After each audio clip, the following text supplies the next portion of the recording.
You're listening to The Manifesto of the Communist Party by Karl Marx and Friedrich Engels. This audiobook was produced with a synthetic voice in Fabella Audiobook Builder and is published by Svenska, Ljud, Audioförlag. Manifesto of the Communist Party by Karl Marx. Edited by Friedrich Engels. A spectre is haunting Europe, the spectre of communism. All the powers of old Europe have entered into a holy alliance to exorcise this spectre.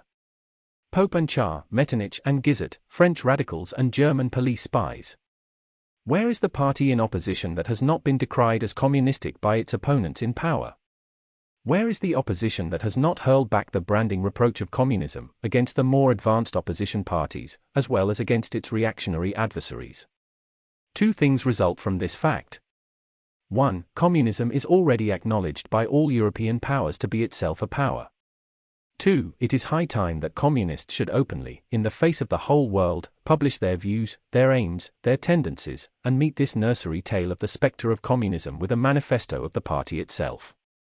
To this end, communists of various nationalities have assembled in London and sketched the following manifesto, to be published in the English, French, German, Italian, Flemish and Danish languages. 1. Bourgeois and proletarians. The history of all hitherto existing societies is the history of class struggles. Freeman and slave, patrician and plebeian, lord and serf, guildmaster and journeyman, in a word, oppressor and oppressed, stood in constant opposition to one another, carried on an uninterrupted, now hidden, now open fight, a fight that each time ended, either in a revolutionary reconstitution of society at large, or in the common ruin of the contending classes. In the earlier epochs of history, we find almost everywhere a complicated arrangement of society into various orders, a manifold gradation of social rank. In ancient Rome we have patricians, knights, plebeians, slaves. In the Middle Ages, feudal lords, vassals, guildmasters, journeymen, apprentices, serfs. In almost all of these classes, again, subordinate gradations. The modern bourgeois society that has sprouted from the ruins of feudal society has not done away with class antagonisms. It has but established new classes, new conditions of oppression, new forms of struggle in place of the old ones. Our epoch, the epoch of the bourgeoisie, possesses, however, this distinctive feature: it has simplified the class antagonisms. Society as a whole is more and more splitting up into two great hostile camps, into two great classes, directly facing each other, bourgeoisie and proletariat. From the serfs of the Middle Ages sprang the chartered burghers of the earliest towns. From these burgesses the first elements of the bourgeoisie were developed. The discovery of America, the rounding of the Cape, opened up fresh ground for the rising bourgeoisie.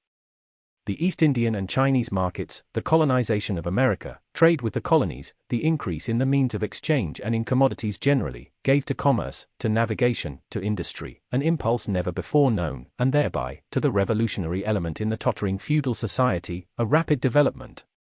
The feudal system of industry, under which industrial production was monopolized by closed guilds, now no longer sufficed for the growing wants of the new markets. The manufacturing system took its place. The guildmasters were pushed on one side by the manufacturing middle class. Division of labor between the different corporate guilds vanished in the face of division of labor in each single workshop. Meantime the markets kept ever growing, the demand ever rising. Even manufacture no longer sufficed. Thereupon, steam and machinery revolutionized industrial production.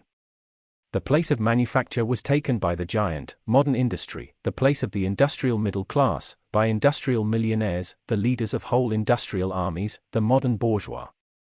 Modern industry has established the world market, for which the discovery of America paved the way. This market has given an immense development to commerce, to navigation, to communication by land. This development has, in its time, reacted on the extension of industry, and in proportion as industry, commerce, navigation, railways extended, in the same proportion the bourgeoisie developed, increased its capital, and pushed into the background every class handed down from the Middle Ages.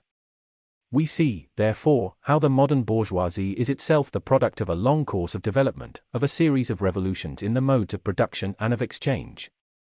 Each step in the development of the bourgeoisie was accompanied by a corresponding political advance of that class. An oppressed class under the sway of the feudal nobility, an armed and self-governing association in the medieval commune, here independent urban republic, as in Italy and Germany. Sample complete. Ready to continue?